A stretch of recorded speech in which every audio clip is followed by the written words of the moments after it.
அடுத்து கர்த்தருடைய வார்த்தை பிரசங்கிக்கப்பட்ட அடுத்த இடம் வீடுகள் தோறும் பிரசங்கம் பண்ணப்பட்டது. வீடுகள் தோறும். அப்போஸ்தலர்களுடைய புஸ்தகம் 10ஆம் அதிகாரம் 24ஆம் வசனம். இது கொர்நேலியு. இந்த அநேக வீடுகளிலே இந்த ஜப கூட்டம் நடத்துறதே இல்லை. அதுக்கு பல காரணம் சொல்றாங்க. பிள்ளைகள் படிக்கிறாங்க, படிப்பு கெட்டு போகுது, எங்களுடைய நேரம் கெட்டு போகுது, அப்பதான் சமைக்கணும் முடியாது, அவங்க பார்க்கறது சீரியல் கெட்டு போகுது. ஒரு சிலர் வருகிற ஜனங்கள் அந்த வீட்டை பாழாக்கி விடுகிறார்கள். அது எப்படி பாழாக்க முடியும்? எங்களை பிரைவசி போயிடுது. இல்லை அன்பானவர்களே, இப்படி நினைக்கிறாங்க. தங்களை பற்றி என்ன நினைப்பாங்க? யாரும் ஒன்றும் நினைக்க மாட்டாங்க. ஆண்டவருக்கு பயன்படாத வீடு உங்களுக்கு பயன்படாது. வசந்தி வாசிக்க கேளுங்கள். 10:24. மறுநாளிலே சிசரியா பட்டணத்திலே பிரவேசித்தார்கள். கொர்நேலியு ஒரு இராணுவ தலைவன், வேதம் சொல்லுகிறது, தன் உறவின் முறையாரையும் தன்னுடைய விசேஷித்த சிநேகிதரையும் வரவழைத்து அவளுக்காய் காத்திருந்தான். ஒரு பெரிய வேடிக்கை என்னன்னா, இன்னைக்கு வீட்டு கூட்டங்கள்ல விசுவாசி தான் வராங்க. வீட்டு இடத்துல எல்லாரும் கவனிக்கணும். அதில் எழுதப்பட்டிருக்கிறது, தன்னுடைய அதாவது உறவின் முறையார், தன்னுடைய விசேஷித்த சிநேகிதர் எல்லாரையும் வரவழைத்தான். ஒன்று தெரியுமா உங்களுக்கு? உங்களால் ஒரு தைரியமா பேச முடியாது உங்கள் உறவுகள் மத்தியில. இது உண்மை அல்லவா?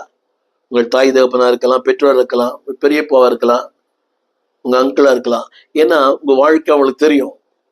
அவங்க நினைப்பாங்க, நீ என்ன எனக்கு பிரசங்கம் பண்றது, உன்னை பத்தி எனக்கு தெரியாதா? நம்முடைய தாய் தகவன் தெரியுமே, பெரியப்பா பெரியம்மாக்கு தெரியும். நம்முடைய குடும்பத்துல அவங்களே சொல்லியிருப்பாங்க, இப்படி பண்ணா இப்படி பண்ணா இப்படி பண்ணான்னு. இப்படி பண்ண நீ எனக்கு என்ன பிரசங்கம் பண்றது? இல்லை அன்பானவர்களே, அந்த வாய்ப்பு ஒருவேளை உங்களுக்கு இல்லாவிட்டால் ஒரு ஊழியர் வரவழையுங்கள். அந்த வசனம் சொல்லுகிறது, அதாவது அவன் சிநேகிதரையும் உறவின் முறையாரையும் வரவழைத்து அவளுக்கு காத்துதான். இது சாப்பிட்றதுக்கு இல்லை, டு ப்ரீச் த வேர்ட். இங்கே பிரசங்கம் பண்ணப்பட்டது வீடுகள் தோறும். இல்லை, தெரிந்த வசனம் தான். வீடுகள் தோறும் அப்பம் போயிட்டார்கள். வீடுகள் தோறும் கர்த்தருடைய வாசனம். வீடுகள் தோறும் என்னை கேட்டுக்கொண்டு பிள்ளைய, ஒரு மாசத்துல ஒரு நாளாவது வீட்டில் ஒரு கூட்டம் நடத்துங்க. அட்லீஸ்ட் வருஷத்துல ஒரு நாளாவது வீட்டில் ஒரு கூட்டம் நடத்துங்க. நீங்கள் விசுவாசத்தில் சொல்லப்படுவதற்கே நீங்கள் தகுதி லாய்க்கற்றவர்கள். அட்லீஸ்ட் வருஷத்துல ஒரு நாளாவது. கேரட் ஒன்று சொல்றதை பற்றி பேசல. உங்கள் வீட்டிலே, உங்கள் வீடு, அயலகத்தார், சிநேகிதர் யாரையும் எதுக்க கூப்பிடுறீங்களே, கர்த்தருடைய வார்த்தையை அந்த வசனம் போட்டது, அவர்களை வரவழைத்து அவர்களுக்காக காத்திருந்தான். வார்த்தையை பேச கர்த்தர் யார் ஒருத்தர் நடப்புவார். உங்களுடைய வேலை அவர்களை வரவழைப்பது. பேசுவது ஆண்டவர் பேசுவார், உங்களை கொண்டே பேசுவார். உங்களுக்கே தெரியாது. உங்களுக்கு கடந்த காலம் உங்களுக்கு தெரிஞ்சிருக்கலாம். தெரிந்திருந்தாலும் கர்த்தர் அவற்றை மறக்க பண்ணி உங்களை ஒரு புதிய மனிதனாய் காண்பிப்பார். ஸோ சுவிசேஷம் அறிவிக்கப்பட்ட அடுத்த இடம் வீடுகள் தோறும் சுவிசேஷம் அறிவிக்கப்பட்டது. அதான் இல்லந்தோறும் நற்செய்தி. இன்னைக்கு அது இல்லையே. இல்லந்தோறும் சீரியல் தான், இல்லந்தோறும் குடும்ப சண்டைகள், இல்லந்தோறும் இன்றைக்கு புலம்பல் இல்லை. இல்லந்தோறும் கர்த்தருடைய வார்த்தை. அதை செய்யுங்கள், வாழ்க்கை சிறப்பாக இருக்கும். அடுத்தது இங்கெல்லாம் கர்த்தருடைய வார்த்தை பேசப்பட்டது. அன்பானவர்களே, அப்போஸ்தலர் 16:13. நாங்கள் பட்டணத்துக்கு வெளியே ஆற்றங்கரை அருகே. எங்கே கர்த்தருடைய வார்த்தை பேசப்பட்டது? ஆற்றங்கரையோரம். யோசித்து பாருங்கள், ஆற்றங்கரையில யார் வருவாங்க? குளிக்க வருவாங்க, துணி துவைக்க வருவாங்க. ஆனா அந்த ஆற்றங்கரையிலும் கர்த்தருடைய வார்த்தை பேசப்பட்டது. அங்கே லீதியாளை கர்த்தர் தொட்டார். வாசிக்கிறேன் கேளுங்கள். ஆற்றின் அருகே வழக்கமா ஜெபம் இடத்துல உட்கார்ந்து கூடி வந்த ஸ்திரீகளுக்கு உபதேசித்தோம். ஒரு பீச்சுக்கு போறீங்க, இவ்வளவு பேர் வராங்க இல்லையா பீச்சுக்கு? சென்னையில் ஆறுகள் இல்லை. ஒரு இடத்துக்கு போறீங்க, ஒரு பார்க்குக்கு போறீங்க, அதோட ஏதோ ஒரு இடத்துக்கு போறீங்க, நீங்க யூபியோ அதாவது ஏதோ ஒரு இடத்துக்கு போறீங்க. அங்க போய் யாரோ ஒருத்தருக்கு ஆண்டவர் சொல்றீங்களா? நண்பர்களே, அங்கும் எவ்வளவு தேவையுள்ள மக்கள் வருகிறார்கள். இன்ப சந்தோஷத்துக்காக, தற்கால மகிழ்ச்சியாக வருகிறாங்க. அதாவது எதிர்கால மகிழ்ச்சிக்கு உங்ககிட்ட கருத்தை கொடுத்துருக்கிறாரு. போங்க, யாராவது ஒருத்தர் பாருங்க, இங்க உட்காந்துருப்பாங்க. சொல்லப்பட்ட வசனம் அன்பானவர்களே, அங்க சொல்லப்பட்ட வார்த்தை, பட்டணத்துக்கு வெளியே போய் ஆற்றிற்கு வழக்கமா ஜெபம் பண்ணுகிற இடத்துல உட்கார்ந்தான். The Lord will bring the people to you. தேவன் ஜனங்களை உங்கள் பக்கமாய் கூட்டி கொண்டு வருவார். நீங்க பயப்பட வேண்டிய அவசியமே இல்லை. இதில் அழைத்தவர் அவர் அல்லவா, அபிஷேகம் பண்ணின அவர் அல்லவா, நிச்சயம் அவர் பயன்படுத்துவார். ஈவன் ஆண்டு எல்லா இடத்துலும் உங்களை பயன்படுத்தும். ஆற்றின் அருகே, வனாந்திரத்திலே, வீட்டுக்குள்ளே. நினைக்கூடாது இவர் பணம் தர மாட்டார், மனம் தரும், அப்படி இல்லை. தேவன் யாரையும் உங்களையே மாற்றி இருக்கும் போது அவங்கள மாத்தாம இருப்பாரா? சுவிசேஷம் சொல்லப்பட்ட அடுத்த இடம் சிறைச்சாலை. அப்போஸ்தலர் நடவடிக்கைகள் புஸ்தகம் 16:31. யோசித்து பாருங்கள். சிறைச்சாலை என்பது இருளான இடம், வேதனையின் இடம், கண்ணீரின் இடம், புலம்பலின் இடம், தவிப்பின் இடம், இருட்டு. அந்த தவிப்பின் இடத்திலும் கூட கர்த்தருடைய வார்த்தை. அப்போஸ்தலர் 16:31. அவர்கள் கர்த்தராகிய இயேசு கிறிஸ்துவை நீ விசுவாசி, அப்போது நீயும் உன் வீட்டாரும் ரட்சிக்கப்படும் என்று சொன்னார். சிறைச்சாலைக்குள் எப்படி இருக்கும் தெரியுமா? மன அழுத்தம் இருக்கும். தவறே செய்யல, ஒரு தவறுமே பண்ணலையே. யாரோட? என்னுடைய உறவுகள், குற்றவாளிகளோடு கூட, கொடூரமானவர்கள். அங்கே ஏளனம் இருக்கும், பரியாசம் இருக்கும். நாம் சொல்லுகிற அந்த உண்மை ஏற்றுக்கொள்ளப்படாது. இப்படிதான் சொல்லுவாங்க, இதை பாடுறா இவரு நீதி பேச வந்துட்டாரு. ஆனா உண்மை என்னவென்றால் அங்கேயும் சில ஆத்துமாக்களை கர்த்தர் உங்களுக்காக வைத்திருக்கிறார். ஒரு பிலிப்பு கர்த்தரை அறிந்தார். வேதம் சொல்லுகிறது, விசுவாசி நீயும் உன் வீட்டாரும். அப்படியெல்லாம் ஆண்டவர் அங்கேயும் சில ஆத்துமாக்களை வைத்திருக்கிறார். வேறவர் யூ, அந்த விருப்பம் இருக்குமானால், வாஞ்சி இருக்குமானால், செல்லும் இடம் எங்கும் சிறப்பு தானே. செல்லும் இடமெல்லாம் நீங்க போகிற இடமெல்லாம் ஆரோக்கியம்தான். நீங்க பேசுற இடமெல்லாம் அங்கே செழிப்பு தான். அந்த உணர்வு இங்கே பிரசங்கித்தார்கள் அன்பானுடைய சிறைச்சாலையில கூட. அடுத்த இடம் சிறைச்சாலை அதிகாரியுடைய வீடு. இவ்வளவு ஆச்சரியமா இல்லை? சிறைச்சாலையோட அதிகாரி வீடு. தேவன் அங்கே உங்களுக்கு திறந்த வாசலை வைத்திருக்கிறார். எங்கே நீங்க போக முடியாது நினைக்கிறீங்களோ அங்கே கொண்டு செல்வார். தி ஜெயிலர்ஸ் ஹவுஸ் 32ஆம் வசனம். சிறைச்சாலை அதிகாரி வீடு. அவனுக்கும் அவன் வீட்டில் இருந்த யாவருக்கும் கர்த்தருடைய வசனத்தை போதித்தார்கள். என்னை கேட்டுக்கொண்டு அன்பதேவ பிள்ளை, எத்தனை வீடுகளுக்கு போறீங்களே? அவனுக்கும் அவன் வீட்டில் இருந்த யாவருக்கும் கர்த்தருடைய வசனம். திரும்ப சொல்லுகிறேன், இதுக்கு தைரியம் தேவையோ இல்லையோ, இந்த பாரம் தேவை. நிறைய பேர் நினைக்கிறோம் இதுக்கு தைரியம் தேவைதான். தைரியத்தை விட அந்த பாரம் தேவை. எனவேதான் பக்தன் பாடினான், பாரம் இல்லையோ, பாரம் இல்லையோ. அந்த பாரம் இருக்குமான தைரியம் வந்துடுமே. தேசத்துக்கு வந்த அநேக மிஷனரிகளுக்கு ஒண்ணுமே தெரியாது, முன்பின் யாருமே தெரியாது. there is no pre-recorded. யாருக்கும் அவர்கள் அறிமுகமானவர்கள் இல்லை. ஆனா ஒரு பாரம். வந்தார்கள், வாழ்ந்தார்கள், அநேகருடைய இதயங்களை இன்றைக்கு வாழ்ந்து கொண்டிருக்கிறார்கள். எனக்கு அன்பு தேவ பிள்ளைகளே, அந்த பாரம் இருக்குமானால் நீங்களும் பேர் சொல்லப்படுவீர்கள். வசனம் போல எழுதப்பட்டிருக்கிறது, யாருக்கு பிரசங்கம் என்றால் அன்பானுடைய சிறைச்சாலை அதிகார வீட்டிற்கு கர்த்தர் உங்களை கொண்டு போவார். உங்களை கொண்டு போவார். இன்றைக்கு இருக்க எம்எல்ஏக்கள், எம்பிக்கள், அன்பான மந்திரிகள், மேயர் கட்டாயம் கொண்டு போவார். ஒரு பவுலிடத்துல அந்த கவர்னர் வசனம் கேட்டாராம். அந்த கவர்னர் வந்து வசனம் அவன் வசனத்தை கேட்க ஆசையா இருந்தான். ஒரு கவர்னர் பவுலை தேடி வர்றாருன்னா உங்களை தேடி வர முடியும். தேவை என்னவென்று அன்பானவர்களே யோசித்து பாருங்கள். அமெரிக்க ஜனாதிபதி அவர்கள் தன்னுடைய குழப்பங்கள் நேரங்களில் டாக்டர் பில்லி கிரகம் அழைப்பாராம், ஆலோசனை சொல்லுவாராம், ஜெபிப்பாராம். இப்படி பெரிய சரித்திரங்கள் இருக்கிறது. உங்களை அப்படி கர்த்தர் பயன்படுத்துவார். ஆனா தேவை பாரம், அர்ப்பணம், ஆதங்கம். பக்தன் பாடினாரே, சுவிசேஷ பாரம் ஒன்றே என் சுமையாக மாற வேண்டும். நமக்கு அந்த பாரத்தை தவிர மற்ற எல்லா பாரம் இருக்குது. பணம் சம்பாதிக்கணும், வீடு வாங்கணும், கார் வாங்கணும், பங்களா வாங்கணும், பெரிய கோபுரம் கட்டணும், அவரை மாதிரி இவரை மாதிரி இருக்கணும், அலங்காரமா இருக்கணும். சபை நல்லதுதான். சுவிசேஷ பாரம் இல்லை என்றால் எதை செய்தாலும் வெறுமையால் வீணானது. தேவன் அங்கீகரிக்க மாட்டார். நீங்க அநேகருக்கு அந்த பாரமே இல்லை. வார வாரம் ஆராதிக்கணும், பாட்டு பாடணும், கை தட்டணும், ஆன்லைன்ல பெருமாள் மக்கள் பார்க்கணும். That's good. ஆனால் அதை எதை செய்த ஒரு பாரத்தோட. அடுத்த வார்த்தை அன்பானவர்களே, மலைகளிலே. மலைகளிலே வசந்தை படிக்கிற கேளுங்கள். அப்போஸ்தலர் 17:23 எல்லாம் அப்போஸ்தலர்கள் தான். மார்ஸ் மேடை, தமிழ்ல மார்ஸ் மேடைன்னு போட்டிருக்குது, ஆங்கிலத்தில் ஹில்ஸ். அது ஒரு மலைப்பாகுஞான இடம். அந்த மார்ஸ் மேடையிலே பல கலை நிகழ்ச்சி நடக்கும், கலாச்சார நிகழ்ச்சிகள், கலை நிகழ்ச்சிகள் நடக்கும்.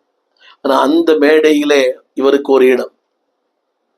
வசனம் சொல்லுகிறது, அவன் பவுல் மார்ஸ் மேடையிலே நடுவில் நின்று அத்தனரே நீங்கள் எந்த விஷயத்திலும் மிகுந்த தேவ பக்தி உள்ளவர் என்று நான் அறிந்திருக்கிறேன். பக்தி உள்ளவர்கள், தி ஏத்தன்ஸ், ஞானிகள், கிரேக்கர்கள் ஞானத்தை தேடுகிறார்கள்.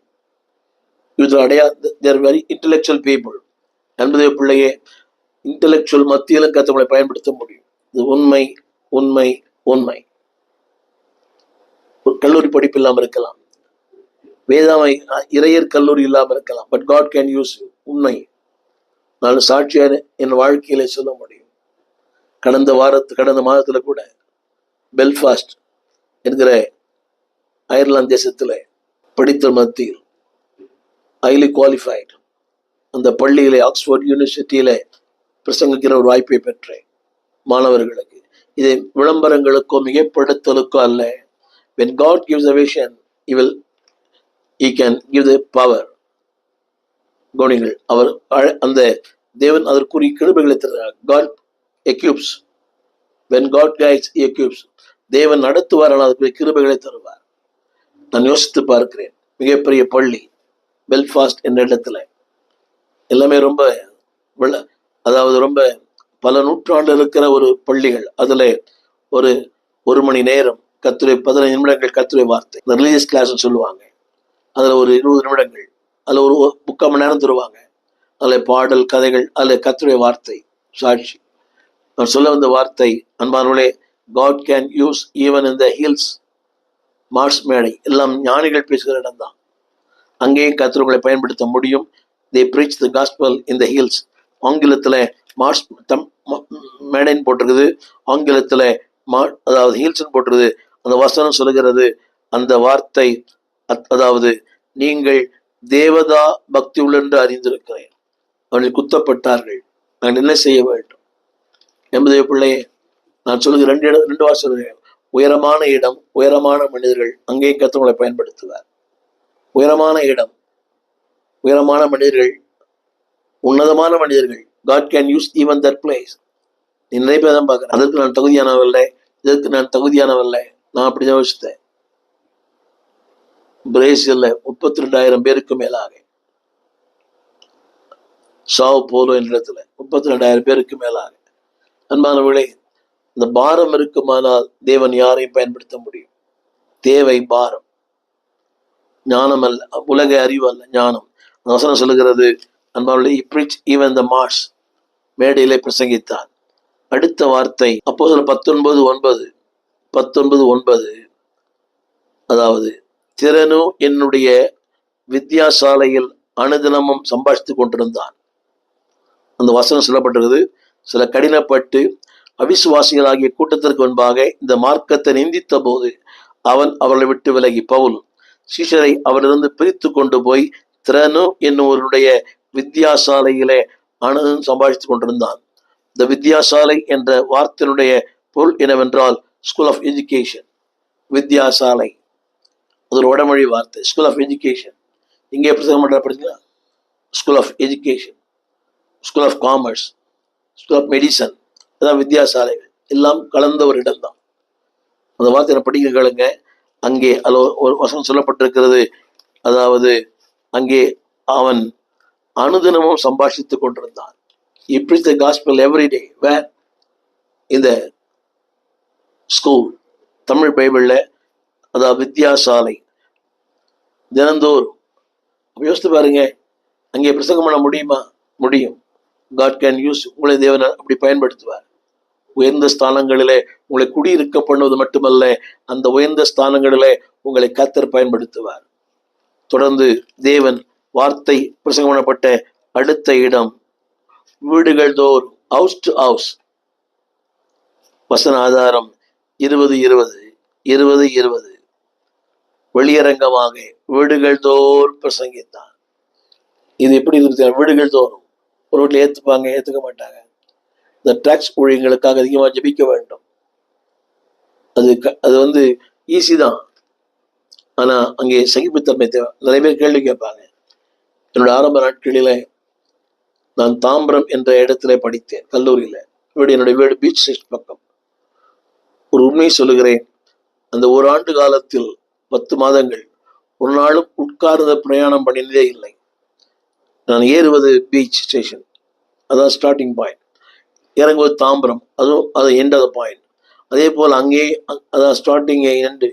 ஒரு நாள் கூட உட்கார்ந்து நான் ரயில் பிரயாணம் பண்ணினதில்லை. ஒவ்வொரு இடத்துலையும் இறங்கி ஏறி யோசித்து பார்க்கிறேன். அவனுடைய விளைவுகளை, அந்த பலனை இன்றைக்கு அனுபவிக்கிறேன். 1000 பலவீனங்கள், 1000 சோர்வுகள், 1000 எதிர்மறையான காரியங்கள். But still I get the fruits of the what I sow. நான் விதைத்தனுடைய அந்த பலனை, விளைவின் நற்பலனை இன்றைக்கு அனுபவிக்கிறேன். பலவீனங்கள் மத்தியிலும், சுகவீனங்கள் மத்தியிலும், சோர்வின் மத்தியிலும், இலக்கரிப்பின் மத்தியிலும், ஏமாற்றத்தின் மத்தியிலும் அந்த பலனை அனுபவிக்கிறேன்.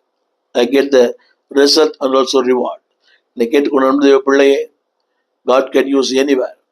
வீதியிலும் பயன்படுத்துவார், வித்தியாசாலவனை பயன்படுத்துவார். அடுத்து சுவிசிங்க பிரதமர் ஒரு கவர்னருக்கு முன்பாக, ஃபெலிக்ஸ் த கவர்னர், ஒரு மாநிலத்தின் கவர்னருக்கு முன்பாக கர்த்தருடைய வார்த்தை பேசப்பட்டது. ஒரு ஆமீன் சொல்லுவீங்களா? உங்களை அப்படி பேச வைப்பார். ஒரு மாநிலத்தினுடைய கவர்னர் ஃபெலிக்ஸ். வசன ஆதாரம் அப்போஸ்தலர் நடபடிகள் புஸ்தகம் 24.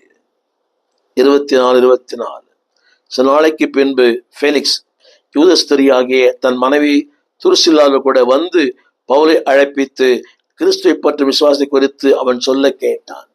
கவனிங்கள், அரசியல்வாதி ஆன்மீகவாதி தேடி வருகிறார். இன்றைக்கு ஆன்மீகவாதி அரசியல்வாதி தேடி போகிறார்கள். துக்கமான ஒன்று. ஃபெலிக்ஸ் தன் மனைவியோடு வந்து பவுலை அழைப்பித்து கிறிஸ்துவை பற்றி விசுவாசத்தை குறித்து அவன் சொல்ல கேட்டான்.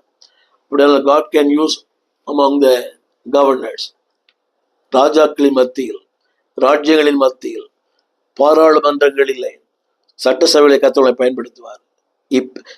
வசனம் படிச்சீங்களா? அவளை அழைத்து நீங்கள் அழைக்கப்படுவீர்கள் என்றால், உங்களை அழைத்தவர் பெரியவல்லவா? கொடுக்கப்பட்ட வார்த்தை பெரியதல்லவா? கொடுக்கப்பட்ட சத்தியம் பெரியதல்லவா? எனவே நீங்கள் பெரியவர்கள் தான். உங்களையும் தேவன் அழைப்பார் நிச்சயமா. முடிஞ்சா ஒரு ஆமேன் சொல்லுங்க. அடுத்த வார்த்தை, ராஜாக்களுக்கு முன்பு அகிரிப்பா. அப்போஸ்தலர் 26:1. அகிரிப்பா பவுலை நோக்கி அவன் சொல்லப்பட்ட வார்த்தை, நீ உனக்காக பேச உனக்கு உத்தரவாகிறது. அப்பொழுது பவுல் தன் கையை நீட்டி தனக்காக உத்தரவு சொல்ல தொடங்கினான். அந்த அதிகாரம் முழுக்க வாசித்து பாருங்க. ஒரு பெரிய நீண்ட பட்டியல். He started to preach. யாருக்கு முன்பாக? ஒரு அரசனுக்கு முன்பாக. யோசித்து பாருங்கள். நல்ல கொடுங்கோல் அரசன், அரண்மனையிலும் கர்த்தரை பயன்படுத்தும். இந்திய பாராளுமன்றங்களிலே பேசுகிற வாய்ப்பு எதே உங்களுக்கு தருவார். ஒரு ஆமீன் சொல்லுங்க. வித்தியாசமா இருக்கலாம், வேடிக்கையா இருக்கலாம், but God can do that. ஒரு அகிரிப்பா ராஜாவுக்கு முன்பாக ஒரு கொலை குற்றவாளி, இவர்களை கொலை செய்தவன் இன்றைக்கு எங்க இருக்கிறார்? அகிரிப்பா ராஜாவுக்கு நிற்கிறார். அவர் சொல்கிற வார்த்தை, அகிரிப்பா ராஜாவே. அதுல ஒரு வார்த்தை வருது, பவுல் கையை நீட்டி. யோசித்து பாருங்கள். What a excellent statement. எவ்வளவு பெரிய அதிகார வல்லமை. He preached in the King's Palace. கடைசியாக அன்பானவர்களே, குடியிருந்த வாடகை வீட்டிலே 28-30 அப்போஸ்தலர். நீங்க என்ன நினைக்கிறோம்? நான் ஒரு வீட்டில் குடியிருக்கிறேன். How can I run the house meeting? How can I run the Christmas வரப்போகுது? எப்படி நான் அதெல்லாம் செய்ய முடியும்? இல்லை. அந்த வசனம் போட்டிருக்குது, தனக்காக வாடகைக்கு தங்கியிருந்த வீட்டிலே 2 வருஷம் தங்கி தந்தை அவரை ஏற்றுக்கொண்டு அவர்களுக்கு வசனத்தை போதித்தார். நீங்க நினைக்கலாம் வாடகை வீடு இல்லை, நாமே சொல்லி முடிவு பண்ணிடுறோம். சில வீடுகளுக்கு ரொம்ப பிரச்சனை தான். ஜோம் பண்ண கூட எடுத்துன்னா கேட்குறாங்க, ஜோம் பண்ணுவீங்களா, சத்தம் போடுவீங்களா? ஆனால் அந்த கவனிங்க, அவங்களுக்காக ஜெபியம் பண்ணும் அவங்களுக்காக பாரப்படும் போது அவங்களே கர்த்தரை மாற்றிடுவார். அந்த வசனத்தை படிக்க 2 வருஷம் தங்கி யாவரை ஏற்றுக்கொண்டு கர்த்தருடைய வார்த்தையை போதித்தான். என்னை கேட்டுக்கொண்டு அன்புடைய பிள்ளையே, சுவிசேஷம் அறிவிப்பதற்கு சந்தர்ப்பங்களை தேடாதீங்க. தெருக்களிலே, வீதிகளிலே, வனாந்திரத்திலே, வாசலிலே அப்படி பண்ணும்போது உங்களை கர்த்தர் உயர்ந்த ஸ்தானத்தில் வைக்க பண்ணுவார். அரண்மனையிலே மேலான இடம், மேலான ஸ்தானம், மேலான அந்தஸ்து, better place, better position, better promotion உங்களுக்கு தந்து சுவிசேஷ அறிவிக்கிற யாருமே தரித்திரமானதில்லை. அவருடைய பாதங்கள் எவ்வளவு அழகா இருக்கிறது. எனவே வார்த்தையை பேசுங்கள், வார்த்தையை மட்டும் பேசுங்கள், தேசம் சொந்தமாய் மாறும். உங்களுக்காக ஜெபிக்க விரும்புகிறேன். வானத்தையும் பூமியும் படைத்த நல்ல ஆண்டவரே, தர்மையான வேலைக்காக நன்றி. சொல்லப்பட்ட இடங்கள் அநேகம் உண்டு, அங்கு செல்ல ஆட்கள் வேண்டும். Yes Lord. சொல்லப்படாத தேசங்கள் ஏராளம் ஆண்டுறீங்க. தமிழகத்துல, இந்தியாவிலே, தெருக்களிலே, வீதிகளிலே ஆண்டவரே, எத்தனையோ இடங்களிலே இன்றைக்கு இந்த சினிமா துறையிலே, எல்லா துறைகளிலுமே ஆண்டவரே பாவம் பெருகி இருக்கிறதை பார்க்கிறோம். இடைபடுங்க, மாறமுள்ள எங்களை அந்த இடத்துல பயன்படுத்துங்க ஆண்டவரே. சொல்லப்படாத கீழ்ப்படி இடங்களிலே நம்முடைய வார்த்தை செல்லட்டும், இந்த நாமத்தை மேம்படுத்தும். வாழ்வு காலங்கள் கொஞ்சம், இந்த நாட்களிலே கர்த்தருடைய வார்த்தையை பேச எங்களுக்கு கிருபையும் பலனைத்தார். S Lord. அரண்மனையிலும் வீடுகளிலும் வீதியிலும் உடைய வார்த்தையை பேச தேவனை எங்களுக்கு உதவி செய்யுங்க, தைரியம் தாங்க, அற்புதங்களை செய்யுங்க. ஆண்டவர் இயேசுவின் நாமத்தில் நல்ல பிதாவே, ஆமென். அன்பான தேவ பிள்ளைகளை உங்களை தேவன் பயன்படுத்துவார். அதுதான் சொன்னேன், ஆரம்பத்தில் சொன்னேன், த வெரைட்டி ஆஃப் பிளேசஸ். உங்கள் செய்திகள் உடைய, அதாவது நீங்க விரும்புங்க, இது உங்களை அரண்மனை கொண்டு போவார். From the pit to the palace. God bless you. அவர்கள் அவரை நோக்கி பார்த்து பிரகாசம் அடைந்தார்கள், அவருடைய முகங்கள் வெட்கப்பட்டு போகவில்லை என்று நாம் வேதத்தில் வாசிக்கிறோம். பிரியமான தேவஜனமே, நாம் அவரை நோக்கி பார்க்கும் பொழுது அவர் நம்முடைய முகத்தை பிரகாசிக்க பண்ணுகிறவராயிருக்கிறார். பல சமயத்துல நாம் மனுஷனை நோக்கி பார்த்து பார்த்து இவர்களிடத்திலிருந்து நமக்கு உதவி கிடைக்குமா, அவர்கள் நமக்கு உதவி செய்வார்களா, எனக்கு ஏதாவது ஒரு மேல் அதிகாரி ரெக்கமெண்ட் பண்ண மாட்டாங்களான்னு சொல்லி அநேகரை நாம் பார்த்து பார்த்து பார்த்து அநேக சமயத்துல வெட்கப்பட்டு போய்விட்டோம். அவர்கள் எல்லாரும் மறந்து போய்விட்டார்கள் நம்மை. ஆனாலும் கூட நாம் ஆராதிக்கிற ஜீவனுள்ள தேவன் ஒரு நாள் நம்மை மறக்கிறவரே கிடையாது. நாம் அவருடைய முகத்தை நோக்கி பார்க்கும் பொழுது அவர் நம்முடைய முகத்தை பிரகாசிக்க பண்ணுகிறவராயிருக்கிறார். அன்பான தேவ பிள்ளைகளை, சங்கீதத்தில் நாம் வாசிக்கிறோமே, எனக்கு ஒத்தாசை வரும் பர்வதங்களுக்கு நேராக என் கண்களை ஏறெடுக்கிறேன், வானத்தையும் பூமி உண்டாக்கின கர்த்தரிடத்திலிருந்து எனக்கு ஒத்தாசை வரும் என்று சொல்லி அவரை நோக்கி பார்ப்போம். அவரே நமக்கு உதவுகிற கண்மலை, அவரே நமக்கு நல்ல சகாயராய் இருக்கிறார். அதை விசுவாசித்து என்னோடு கூட இணைந்து இந்த பாடலை பாடுவீர்களா? உமது முகம் நோக்கி பார்த்தவர்கள் வெட்கப்பட்டு போவதில்லை. ஹல்லேலூயா. உமது முகம் நோக்கி பார்த்தவர்கள் வெட்கப்பட்டு போவதில்லை, உமது திருநாமம் அறிந்தவர்கள் கைவிடப்படுவதில்லை. உமது முகம் நோக்கி பார்த்தவர்கள் வெட்கப்பட்டு போவதில்லை, உமது திருநாமம் அறிந்தவர்கள் கைவிடப்படுவதில்லை. கைகளை உயர்த்தி சொல்லுவோமா? நம்பினோரை நீர் மறப்பதில்லை, உம்மை தேடி வந்தோரை வெறுப்பதில்லை. நம்பினோரை நீ மறப்பதில்லை, உம்மை தேடி வந்தோரை வெறுப்பதில்லை. உமது முகம் நோக்கி பார்த்தவர்கள் வெட்கப்பட்டு போவதில்லை, உமது திருநாமம் அறிந்தவர்கள் கைவிடப்படுவதில்லை.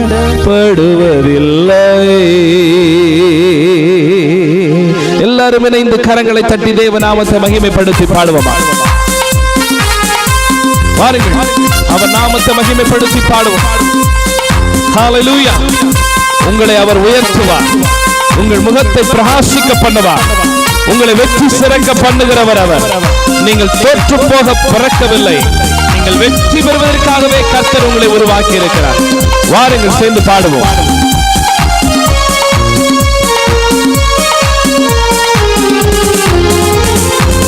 உமது முகம் நோக்கி பார்த்தவர்கள் வெட்கப்பட்டு போவதில்லை.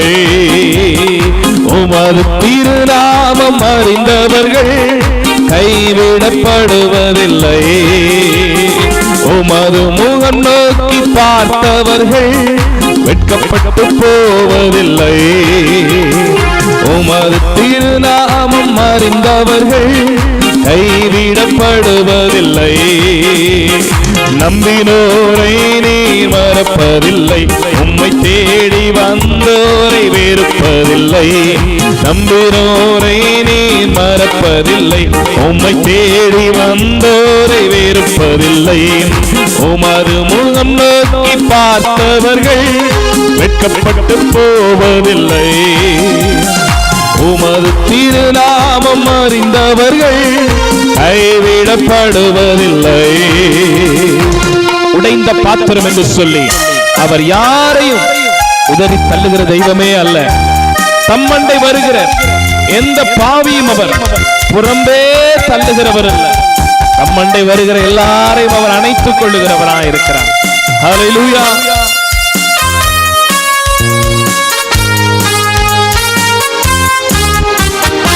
உடைந்த பாத்திரம் என்று நீர் எவரையும் தள்ளுவதில்லை. உடைந்த பாத்திரம் என்று நீர் எவரையும் தள்ளுவதில்லை. ஒன்றுக்கும் உதவாதோர் என்று நீர் எவரையும் சொல்லுவதில்லை. ஒன்றுக்கும் உதவாதோர் என்று நீர் எவரையும் சொல்லுவதில்லை. இயேசு மகாராஜா எங்கள் நிசா, இரக்கத்தின் சிகரம் நீரே. பாடுவோமா? இயேசு மகாராஜா எங்கள் நிசா, இரக்கத்தின் சிகரம் நீரே. உமது முகம் நோக்கி பார்த்தவர்கள் வெட்கப்பட்டு போவதில்லை. உமது திருநாமம் அறிந்தவர்கள் கைவிடப்படுவதில்லை. உமது முகம் நோக்கி பார்த்தவர்கள் வெட்கப்பட்டு போவதில்லை. உமது திருநாமம் அறிந்தவர்கள் கைவிடப்படுவதில்லை. அவர் ஏழைகளின் பலனாயிருக்கிறார். நெருக்கப்படுகிற எளியவருக்கு அவர் திடனாயிருக்கிறார். திக்கற்ற பிள்ளைகளுடைய தேவைகளை அறிந்து அவை சரியான வேலையை நிறைவேற்றுகிறவராயிருக்கிறார். ஆமென்.